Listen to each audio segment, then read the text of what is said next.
Kejadian pasal 7 sampai 9. Kejadian 7. Lalu berfirmanlah Tuhan kepada Nuh, "Masuklah ke dalam bahtera itu, engkau dan seisi rumahmu, sebab engkaulah yang kulihat benar di hadapanku di antara orang zaman ini. Dari segala binatang yang tidak haram, haruslah kau ambil 7 pasang, jantan dan betinanya. Tetapi dari binatang yang haram 1 pasang, jantan dan betinanya. Juga dari burung-burung di udara 7 pasang, jantan dan betina, supaya terpelihara hidup keturunannya di seluruh bumi. Sebab 7 hari lagi aku akan menurunkan hujan ke atas bumi 40 hari 40 malam lamanya. Dan aku akan menghapuskan dari muka bumi segala yang ada yang kujadikan itu. Lalu Nuh melakukan segala yang diperintahkan Tuhan kepadanya. Nuh berumur 600 tahun ketika air bah datang meliputi bumi. Masuklah Nuh ke dalam bahtera itu bersama-sama dengan anak-anaknya dan istrinya dan istri anak-anaknya karena air bah itu. Dari binatang yang tidak haram dan yang haram, dari burung-burung dan dari segala yang merayap di muka bumi, datanglah sepasang mendapatkan Nuh ke dalam bahtera itu, jantan dan betina, seperti yang diperintahkan Allah kepada Nuh. Setelah 7 hari datanglah air bah meliputi bumi. Pada waktu umur Nuh 600 tahun, pada bulan yang kedua, pada hari yang ke-17 bulan itu, pada hari itulah terbelah segala mata air samudra raya yang dahsyat dan terbukalah tingkap-tingkap di langit.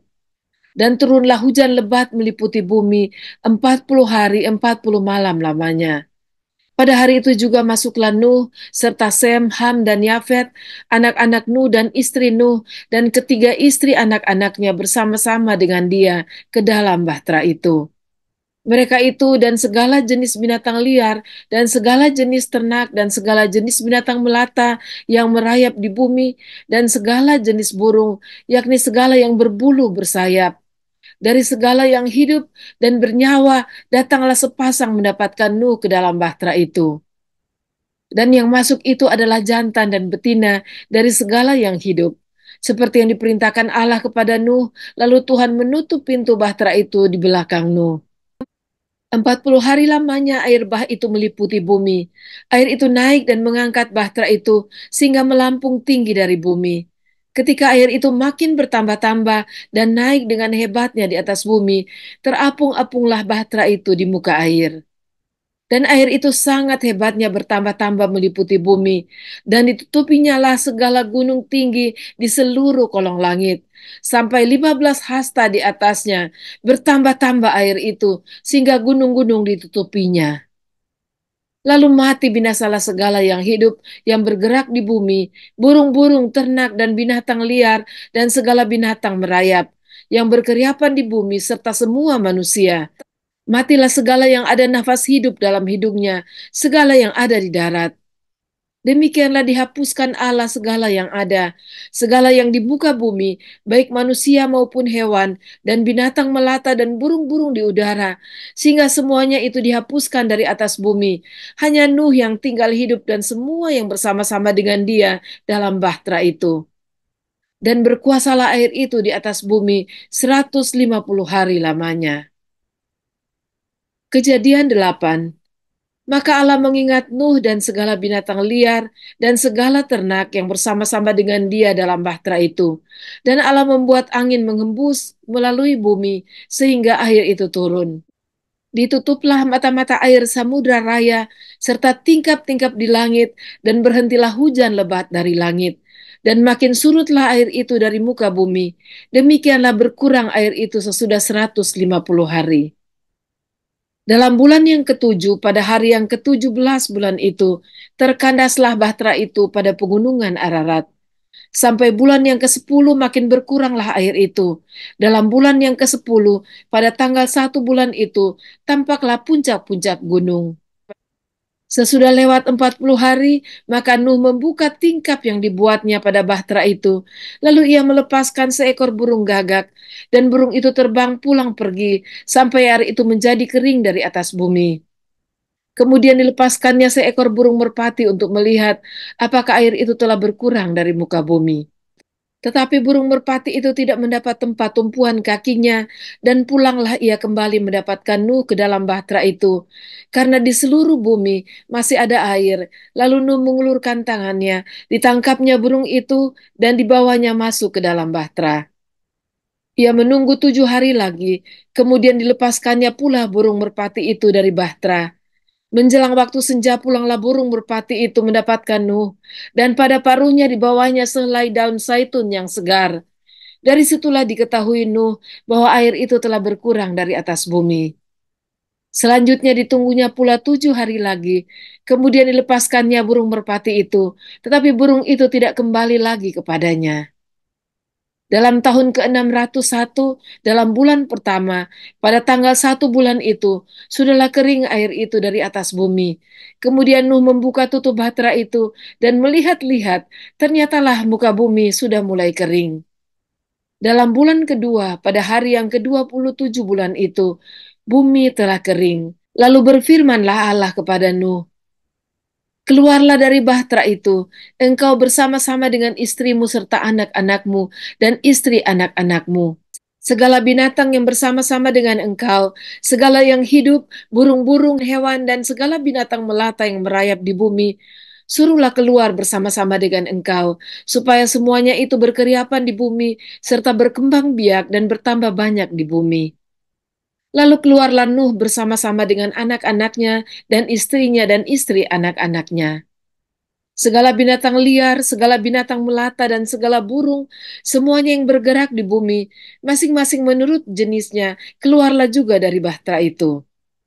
Lalu Nuh mendirikan mezbah bagi Tuhan, dari segala binatang yang tidak haram, dan dari segala burung yang tidak haram, diambilnyalah beberapa ekor, lalu ia mempersembahkan korban bakaran di atas mezbah itu. Ketika Tuhan mencium persembahan yang harum itu, berfirmanlah Tuhan dalam hatinya, "Aku tak akan mengutuk bumi ini lagi karena manusia, sekalipun yang ditimbulkan hatinya adalah jahat dari sejak kecilnya, dan aku tak akan membinasakan lagi segala yang hidup seperti yang telah kulakukan.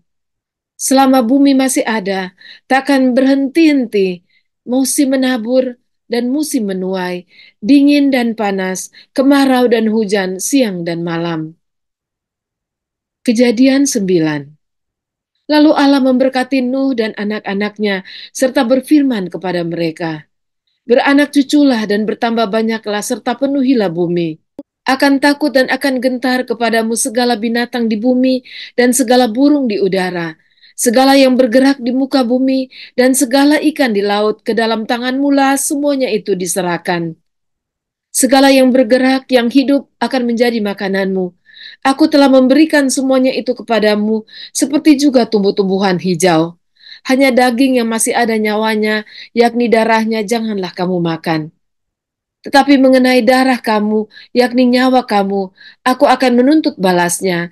Dari segala binatang aku akan menuntutnya, dan dari setiap manusia aku akan menuntut nyawa sesama manusia. Siapa yang menumpahkan darah manusia, darahnya akan tertumpah oleh manusia, sebab Allah membuat manusia itu menurut gambarnya sendiri. Dan kamu beranak cuculah dan bertambah banyak, sehingga tak terbilang jumlahmu di atas bumi. Ya, bertambah banyaklah di atasnya. Berfirmanlah Allah kepada Nuh dan kepada anak-anaknya yang bersama-sama dengan dia. "Sesungguhnya aku mengadakan perjanjianku dengan kamu dan dengan keturunanmu, dan dengan segala makhluk hidup yang bersama-sama dengan kamu, burung-burung, ternak, dan binatang-binatang liar di bumi yang bersama-sama dengan kamu, segala yang keluar dari bahtera itu, segala binatang di bumi. Maka kuadakan perjanjianku dengan kamu, bahwa sejak ini tidak ada yang hidup yang akan dilenyapkan oleh air bah lagi, dan tidak akan ada lagi air bah untuk memusnahkan bumi." Dan Allah berfirman, "Inilah tanda perjanjian yang kuadakan antara aku dan kamu, serta segala makhluk yang hidup yang bersama-sama dengan kamu turun-temurun untuk selama-lamanya. Busurku kutaruh di awan, supaya itu menjadi tanda perjanjian antara aku dan bumi. Apabila kemudian kudatangkan awan di atas bumi, dan busur itu tampak di awan, Maka aku akan mengingat perjanjianku yang telah ada di antara aku dan kamu, serta segala makhluk yang hidup, segala yang bernyawa, sehingga segenap air tidak lagi menjadi air bah untuk memusnahkan segala yang hidup. Jika busur itu ada di awan, maka aku akan melihatnya, sehingga aku mengingat perjanjianku yang kekal antara Allah dan segala makhluk yang hidup, segala makhluk yang ada di bumi. Berfirmanlah Allah kepada Nuh, inilah tanda perjanjian yang kuadakan antara aku dan segala makhluk yang ada di bumi. Anak-anak Nuh yang keluar dari Bahtera ialah Sem, Ham, dan Yafet. Ham adalah bapa Kanaan. Yang tiga inilah anak-anak Nuh, dan dari mereka inilah tersebar penduduk seluruh bumi. Nuh menjadi petani. Dialah yang mula-mula membuat kebun anggur. Setelah ia minum anggur, mabuklah ia, dan ia telanjang dalam kemahnya. Maka Ham bapa Kanaan itu melihat aurat ayahnya, lalu diceritakannya kepada kedua saudaranya di luar. Sesudah itu Sem dan Yafet mengambil sehelai kain dan membentangkannya pada bahu mereka berdua. Lalu mereka berjalan mundur, mereka menutupi aurat ayahnya sambil berpaling muka, sehingga mereka tidak melihat aurat ayahnya. Setelah Nuh sadar dari mabuknya dan mendengar apa yang dilakukan anak bungsunya kepadanya, berkatalah ia, "Terkutuklah Kanaan, hendaklah ia menjadi hamba yang paling hina bagi saudara-saudaranya." Lagi katanya, terpujilah Tuhan Allah Sem, tetapi hendaklah Kanaan menjadi hamba baginya. Allah meluaskan kiranya tempat kediaman Yafet, dan hendaklah ia tinggal dalam kemah-kemah Sem, tetapi hendaklah Kanaan menjadi hamba baginya. Nuh masih hidup 350 tahun sesudah air bah. Jadi Nuh mencapai umur 950 tahun, lalu ia mati. Mari kita berdoa. Terima kasih Tuhan, kami belajar dari pembacaan firman Tuhan pada hari ini, bahwa Engkau Allah yang adil, Engkau menghakimi dan Engkau bahkan memberikan hukuman bagi mereka yang tidak taat kepada Engkau. Tetapi Engkau memberikan kasih karunia kepada orang-orang yang taat kepada Engkau, yang melakukan firman-Mu, dan yang dekat hatinya kepada Engkau. Dan kami tahu bahwa kami juga seringkali melakukan pelanggaran. Dan kami bersyukur karena kami percaya pada saat kami datang kepada Engkau dan mohon pengampunan. Engkau Allah yang baik. Engkau selalu berkasih karunia bagi kami. Dan kami percaya kami akan melihat pelangi kasih-Mu selalu ada dan selalu mengikuti hidup kami. Terpujilah Engkau. Dalam nama Tuhan Yesus kami berdoa. Amin.